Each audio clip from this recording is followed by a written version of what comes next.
baru sekarang sepertinya berani menyebutkan nama-nama itu, nama-nama yang diduga terlibat ya Bang, dalam pemasangan pagar laut ini.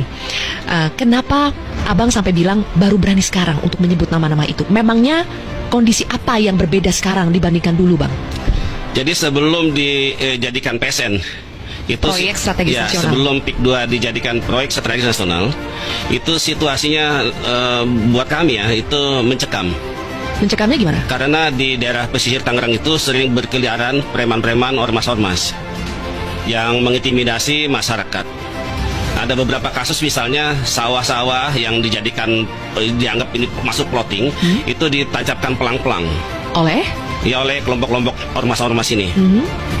Nah, ketika kemudian pelangnya dicabut oleh pemilik lahan, artinya yang punya tanah, yang punya sawah, ya beberapa diantaranya harus dilaporkan ke kepolisian.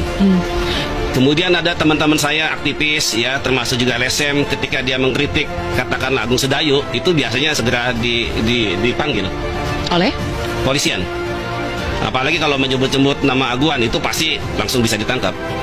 Situasinya memang buat kami, termasuk masyarakat yang terdampak itu tidak ada keberanian untuk mengungkap semua ini. Kenapa sekarang jadi berani? Peralihan kepemimpinan. Kepemimpinan maksudnya pusat? Ya, dari Jokowi ke Prabowo. Bedanya apa memangnya? Karena dari kepemimpinan Presiden Jokowi itu semuanya dikendalikan. Oleh?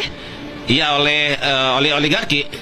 Polisian sudah dikendalikan, preman, ormas, semuanya. Jadi kalau ada orang yang mau mempertanyakan, menggugat soal PIK 2, ya pilihannya dua. Kalau dia kalau tidak menjadi bagian dari Aguan, maka tentu dia akan mengalami kriminalisasi. Bahkan beberapa diantaranya sudah dipenjara. Dan ini sebetulnya Abang bicara begini karena melihat, mengalami sendiri, atau asumsi, analisa soal oligarki, karena ini sudah perubahan kepemimpinan, makanya sekarang menjadi lebih berani untuk mengungkap, untuk menyebut nama. Itu dari asumsi atau memang ada buktinya Bang? Awalnya adalah dari pengakuan teman-teman yang diaktivis, pengamat. Ketika dia ngomong Agung Sedayu Group, dia ngomong soal Aguan, dia harus bolak-balik ke Polda. Walaupun hanya saksi statusnya, tapi kan melelahkan secara psikologis. Dan yang kedua, saya ngalami sendiri. Bayangkan saya hanya ngomong PIK 2 saja di podcast, itu saya harus mendapatkan intimidasi. Apa tuh? Ya, datang orang yang tidak saya kenal, ada telepon yang aneh, bahkan terakhir ya saya disomasi oleh seseorang